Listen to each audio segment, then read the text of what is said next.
How's it going, everybody? Welcome back to the channel. Today we're going to be talking about some things I wish I knew before I bought a Jeep Cherokee.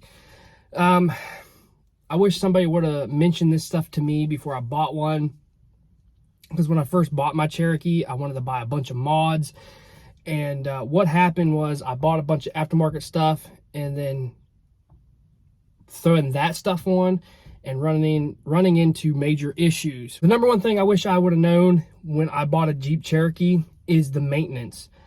Unless you have a low mile, old lady owned, garage kept Jeep Cherokee, you're going to have to do a lot of maintenance. Especially nowadays, you're going to have to address the oil leaks. You're going to have to address the motor mounts because they're probably shot.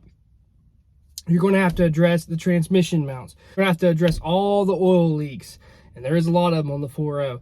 You're going to have to address all the, brakes, the e-brake cable and all that.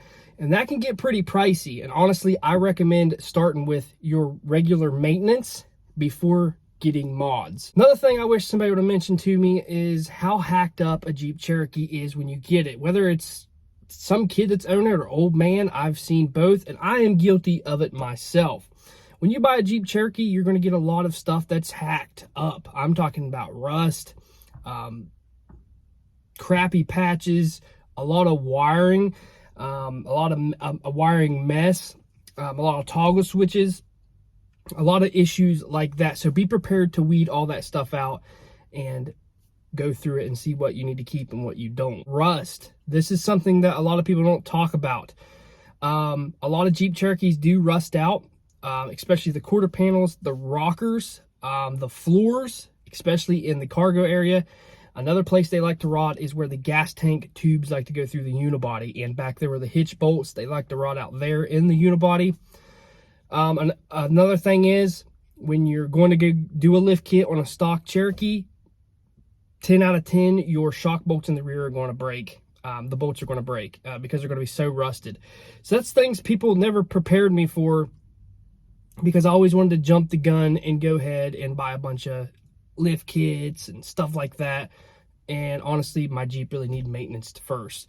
Like I said, do all the maintenance on your Jeep before you lift it or do any modifications, because this can help your Jeep drive good.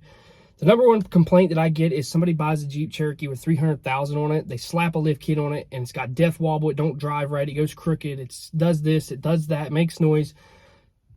Thing you need to do is start out with the front end. Make sure the ball joints, wheel bearings, tie rods, all your steering components good. Your steering box, make sure all that stuff is good. Your brakes, your rotors, make sure all that stuff is in check. Rear brakes and stuff like that. And then go ahead and get you a lift kit. And it'll save you down the road. It might be pricey now, but it will save you down the road. And then make sure you fix all your oil leaks. If you have heating issues, that's another thing these Jeep Cherokees have, is overheating issues. So be prepared to fix that. A lot of times it's the head gasket, because a lot of people don't know what they're doing, and they'll run it and run it and run it until the head gasket blows. They're pretty tough, but probably 9 out of 10 nowadays at high mileage Jeep Cherokees have head gaskets that are blown. The newer Cherokees, the head cracks on them. Another thing to look out for is if the fan is wired up on a toggle switch, it probably has overheating issues. If you're buying a Jeep Cherokee, let's say for $4 grand, I would set out another $2 grand for maintenance and repairs, honestly. Nobody really said that stuff to me, and I was really disappointed because of how much work I had to do after I bought my modifications, because I wanted to drive it so bad. So honestly, like I said, start out with your maintenance, your repairs, and then start modifying your Jeep. You will thank me later. It took me a while to learn this, but you will thank me later, because the Jeep will be in spec. Everything won't be wore out. The bushings won't be wore out. The motor mounts won't be jumping up and down. Your steering won't be wore out. So when you do put that lift kit on and them 35s, your Jeep will drive like a new Jeep. I just wanted to go ahead and make a little video on that. Some things that people didn't tell me when I was, buying my first Cherokee. Maybe this will help you out. If it does, give it a thumbs up, hit that subscribe button. I'm Cherokee Ronnie. Stay dirty, my friend.